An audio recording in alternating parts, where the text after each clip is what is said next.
Namaste, my name is Karna Bahadur Magrati. I'm 24 years old. मेरो घर चाहिँ उदयपुर हो।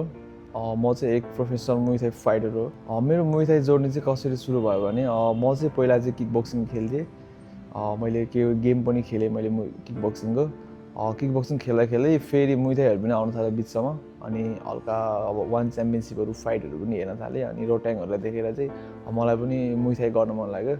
त्यही भएर मैले अहिले 4 वर्ष जस्तो भइसक्यो मुay थाई गर्न लाग्यो। किक बक्सिङ र मुay थाईमा चाहिँ धेरै कुराहरु फरक छ हैन। किक बक्सिङ भन्दा त मुay थाई त धेरै नै हार्ड छ हैन। एकदमै गाह्रो छ मुay थाई सजिलो चाहिँ छैन। मलाई चाहिँ मुay थाई किन गर्न मन लाग्यो भने मलाई चाहिँ पहिलादेखि अलिकति रफ फाइटहरु नि मन पर्ने। मुay थाई चाहिँ एकदमै रफ नै छ हैन। अब नि एल्बोजहरु सबै नै अब चाहिँ हान्न पाउँछ मुay थाईमा चाहिँ। किक बक्सिङमा चाहिँ यो सब कुराहरु हुन्थेन। त्यो भएर चाहिँ मैले मुay थाई चाहिँ गर्न लाग्यो। मेरो अहिलेसम्म चाहिँ मुay थाई र किक बक्सिङ गरेर चाहिँ मेरो फाइट चाहिँ अलमोस्ट 12 वटा जस्तो भइसक्यो। मेरो एमेच्योर 5 वटा अनि अरु सबै प्रो नै हो।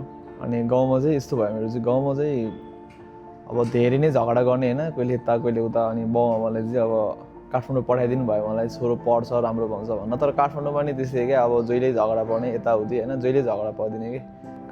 राति काम गर्दै दिनमा म चाहिँ ट्रेनिङ गर्दै अनि बेला बेलामा गेम हुन्थ्यो, गेम खेल्दै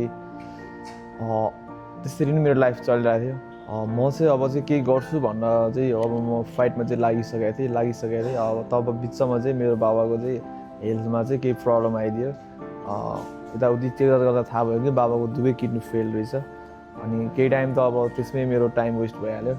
अब कमाउँदै बाबालाई उपचार गर्दै धन्न बाबालाई बचायो। अनि त्यसपछि फेरि मुay थाई कन्टिन्यू गर्न थालेँ। काठमाडौँ आए गाउँबाट। अनि काठमाडौँमा चाहिँ मेरो दाइहरु हुनुहुन्थ्यो पहिलादेखि। काठमाडौँमा चाहिँ दाइहरु काम गर्दै बस्नुहुन्थ्यो। अनि दाइहरुले नि ल्याउनु भयो कि मलाई काठमाडौँ चाहिँ खासमा पढाउँछु भनेर। तर मेरो चाहिँ पुरै उल्टो नै भइहाल्यो क्या। पढ्छु भनेर आएको लास्टमा त काम पो हुन थाल्यो मेरो त। काम गर्दा गर्दा अब हल्का पैसा नै देख्न थाल्यो। त्यसपछि त अब सबै कुराहरु छोडिहाल्यो।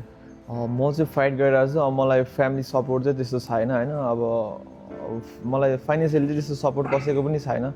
अब मेन्टली चाहिँ अब दाइहरु पनि हुनुहुन्छ यताउति गर्नुपर्छ है भन्ने खालको। तर मलाई फाइनान्शियली सपोर्ट चाहिँ कसैको पनि छैन। अब गाह्रो हुन्छ हैन। अब रातभरि काम गर्यो, अब दिनमा ट्रेनिङ गर्न, अब कहिले डाइट पुग्दैन, कहिले के पुग्दैन, कहिले निद्रा पुग्दैन। अब गाह्रो त एकदमै धेरै छ। तर मैले कहिले पनि गिभ अप चाहिँ गरेको छैन। म गर्न सक्छु।